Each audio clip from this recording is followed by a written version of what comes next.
The Unity of the Ten Commandments by Ginzberg. The Ten Commandments are so closely interwoven that the breaking of one leads to the breaking of another.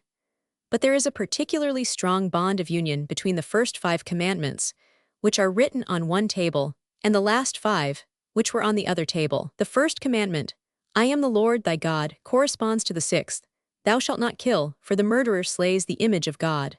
The second, Thou shalt have no strange gods before me, corresponds to the 7th, Thou shalt not commit adultery, for conjugal faithlessness is as grave a sin as idolatry, which is faithlessness to God. The third commandment, Thou shalt not take the name of the Lord in vain, corresponds to the 8th, Thou shalt not steal, for theft leads to false oath. The fourth commandment, Remember the Sabbath day to keep it holy, corresponds to the 9th, Thou shalt not bear false witness against thy neighbor, for he who bears false witness against his neighbor commits as grave a sin as if he had borne false witness against God, saying that he had not created the world in 6 days and rested on the 7th, the Sabbath. The 5th commandment, Honor thy father and thy mother, corresponds to the 10th, Covet not thy neighbor's wife, for one who indulges this lust produces children who will not honor their true father, but will consider a stranger their father. 236. The 10 Commandments, which God first revealed on Mount Sinai, correspond in their character to the 10 words of which he had made use at the creation of the world. The first commandment, I am the Lord thy God, corresponds to the first word at the creation. Let there be light, for God is the eternal light. The second commandment, Thou shalt have no strange gods before me, corresponds to the second word, Let there be a firmament in the midst of the waters, and let it divide the waters from the waters.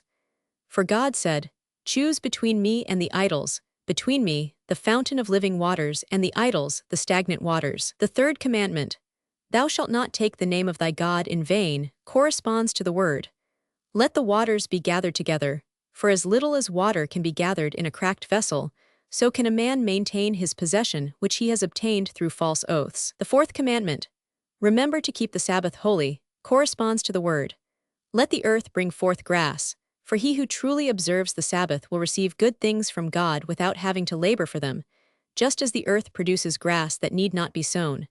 For at the creation of man it was God's intention that he be free from sin, immortal, and capable of supporting himself by the products of the soil without toil. The fifth commandment, Honor thy father and thy mother, corresponds to the word, Let there be lights in the firmament of the heaven, for God said to man, I gave thee 2 lights, thy father and thy mother, treat them with care. The sixth commandment, Thou shalt not kill, corresponds to the word, Let the waters bring forth abundantly the moving creature, for God said, Be not like the fish, among whom the great swallow the small.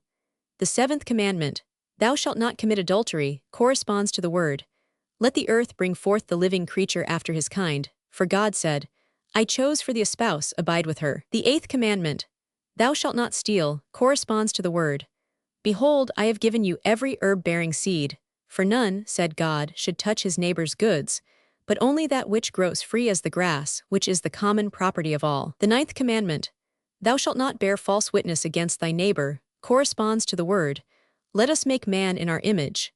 Thou, like thy neighbor, art made in my image, hence bear not false witness against thy neighbor. The 10th commandment, Thou shalt not covet the wife of thy neighbor, corresponds to the 10th word of the creation.